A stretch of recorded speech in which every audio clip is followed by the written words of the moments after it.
Hey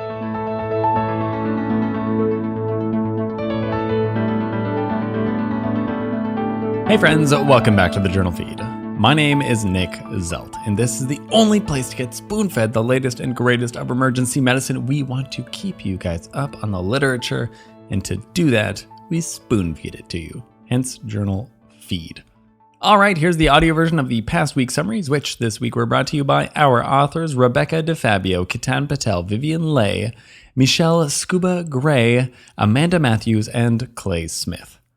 So let's get into the first article titled Validity of Computer-Interpreted Normal or Otherwise Normal ECG in Emergency Department Triage Patients out of the West Journal of Emergency Medicine.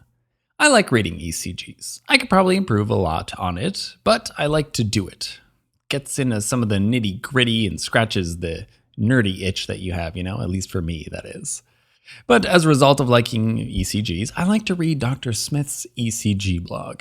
If you've never been over to it, well, go and give it a try. And prepare to be a little bit humbled in your ECG interpretation skills, as they have countless examples of what they call obvious occlusion MIs and OMIs, which often were missed initially. For us mere mortals, myself included, I will admit to glancing up at the computer interpretation when it's there to confirm my own interpretation with that of the computer, just to give myself a little boost of confidence that I haven't missed something.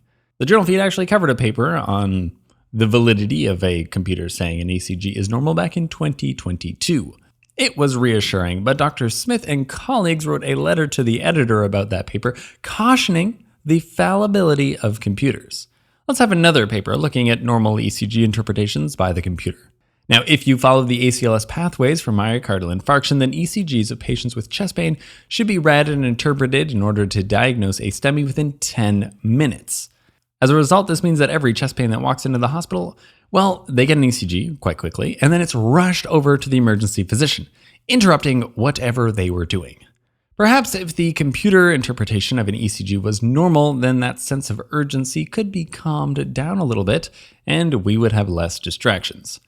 This trial was from a single center where all triage ECGs interpreted as normal or otherwise normal were reviewed by a cardiologist to check how true that was.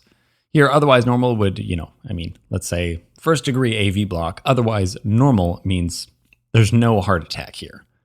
Now, this was a sample of 2,300 ECGs from which the cardiologist disagreed with the normal or otherwise normal interpretation about 3% of the time.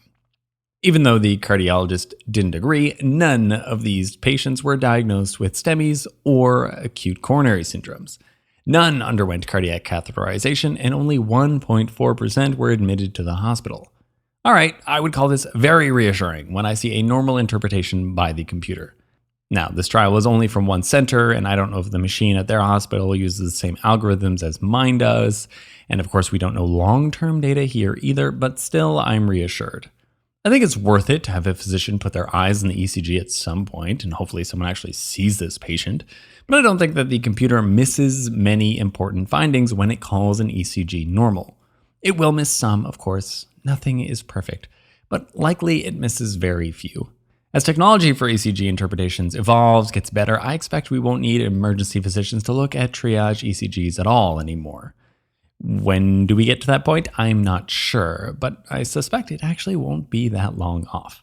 While I have a lot of confidence that doctors are not going to be replaced by AIs anytime soon, well, ECG interpretations, they might be. In Spoonful, I still agree with the statement of never trust the computer, but in medicine, you can't fully trust anything. Here, these authors presented a fairly large sample of ECGs where there were no significant findings missed by the computer when it interpreted ECGs as normal or otherwise normal. This is reassuring. Then the second article, titled International Evaluation of an Artificial Intelligence-Powered Electrocardiogram Model Detecting Acute Coronary Occlusion Myocardial Infarction, out of the European Heart Journal. Now, since we were just discussing Dr. Smith, here is one of the many publications by Dr. Smith. I've had my eye out for this paper in particular, actually, for a little while now. You see, Dr. Smith, Dr. Pendle Myers, and the whole gang, have developed a computer AI to help with the diagnosis of not just STEMIs, but OMIs, which are what computers typically miss when they do miss something. Now, I know that AI is very much a buzzword right now, but to be fair, they've been working on this one since before ChatGPT became such a big thing. I'm actually a big fan of the OMI versus NOMI paradigm. What we care about is blocked arteries, because that's what we can fix. We don't directly care about the fact that ischemia happens to change repolarization enough to change the little short particular segment of a squiggly line and makes it move up or down on a piece of paper. I don't care about the paper or the squiggly line. I care about arteries, unblocking them, and saving myocardial tissue. Not that these squiggly lines aren't important, we just want to be using them properly and thinking about them properly. So Dr. Smith and colleagues designed an AI program that also looks very intuitive to use, like easily to use on shift and scan all your ECGs easy, diagnosing not just STEMIs but also OMIs. Keep in mind that if you'd like this program for yourself, it'll cost you a little bit of money. They have a subscription service, which is not super cheap. They affectionately call this program the Queen of Hearts. It's clever. I like it. Now, we can't just believe their claims at excellence, though. We need some proper data. Though Dr. Smith and the gang are authors on this paper, I must say, meaning there is certainly some conflict of interest there, which they declared to be fair, so good job, guys. Now, the Queen of Hearts is a machine learning-derived AI algorithm trained on 18,000 ECGs from over 10,000 patients with suspected ACS.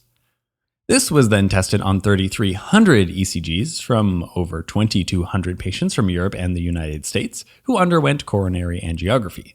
A mean age of 62 years old, 67% of them were men, and 22% of them had OMIs.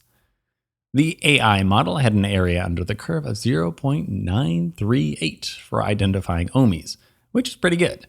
An accuracy of 91% and a sensitivity of 81%, with a specificity of 94% compared with expert ECG readers.